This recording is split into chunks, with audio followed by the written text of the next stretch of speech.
प्रशासनाने दुर्लक्ष केलं। आपण तिथले आमदार आहात, आमदार पण कधी तिथे आले नाहीत, आपल्यावरही रोष दिसतोय लोकांचा। नाही आहे, मी असा गेलोय पण बाबा त्याच घटनेसाठी किंवा त्या स्पॉट पाहण्यासाठी म्हणून नाही गेलो। इतर कार्यक्रमांच्या माध्यमातून नेहमी जात असतो, तेव्हा त्यावेळेला तिथं ती चर्चा होत असते का विहीर अतिशय धोकेदायक परिस्थितीत आहे, तिला वरून तरी एखादं काही कुठलं संरक्षण त्या ठिकाणी केलं पाहिजे। तात्काळ काही कारवाई होणार आहे?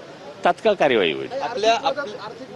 आर्थिक मदत तर नियम आहे तो, त्या नियमाप्रमाणे कलेक्टर साहेब आता येतात, ती लगेचच संध्याकाळपर्यंत सुद्धा त्या ठिकाणी ती मदत दिली जाईल। आपल्या माध्यमातून तिथे सोलर लाईट पण बसवण्यात आलेली आहे, त्याची पाटी पण आहे तिथे, परंतु या विहिरीकडे दुर्लक्ष केलं, तिथे फक्त लाईट बसवण्याची फॉर्मॅलिटी झाली। नाही, आता आपल्याला ही घटना निदर्शनास आली, याच्या पुढं लगेचच त्याच्यावर कार्यवाही करू।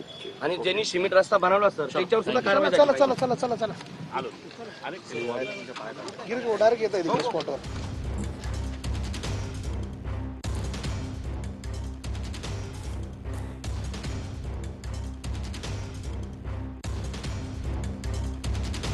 नाशिकच्या दिंडोरीमध्ये काल विहिरीमध्ये कार कोसळली होती आणि त्या ठिकाणी पोलिसांसोबतच नरहरी झिरवळ हे आता घटनास्थळी आलेले आहेत। मात्र याआधी कल्पना होती की या ठिकाणी अशा संदर्भात एक विहीर आहे, मात्र त्यावरती कोणतंही संरक्षण कव्हर नाही आणि त्याच ठिकाणी काल दुर्घटना घडली। यामध्ये 9 जणांचा मृत्यू झालाय। नरहरी झिरवळ आणि पोलीस अधिकारी घटनास्थळी आलेत। नरहरी झिरवळ यांच्या समोर मृतांच्या नातेवाईकांनी अक्षरशः आक्रोश केलाय, कारण एकाच कुटुंबातल्या 9 जणांचा मृत्यू झालाय। या अपघातामध्ये कार ही थेट विहिरीमध्ये कोसळली आणि कारमध्ये असलेल्या 9 जणांचा मृत्यू झाला। यामध्ये 6 लहान मुलांचा समावेश आहे, शाळकरी मुलांचा समावेश आहे।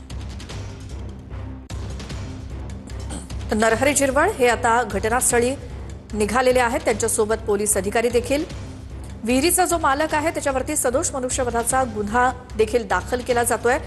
त्यासोबत नेमकं काय घडलंय घटनास्थळी संपूर्ण पाहणी करण्यासाठी, माहिती घेण्यासाठी नरहरी झिरवळ हे पोलिसांसोबत घटनास्थळी गेलेले आहेत। रात्रीच्या सुमारास ही कार थेट विहिरीमध्ये कोसळली। विहिरीला कोणताही संरक्षक कठडा नाही,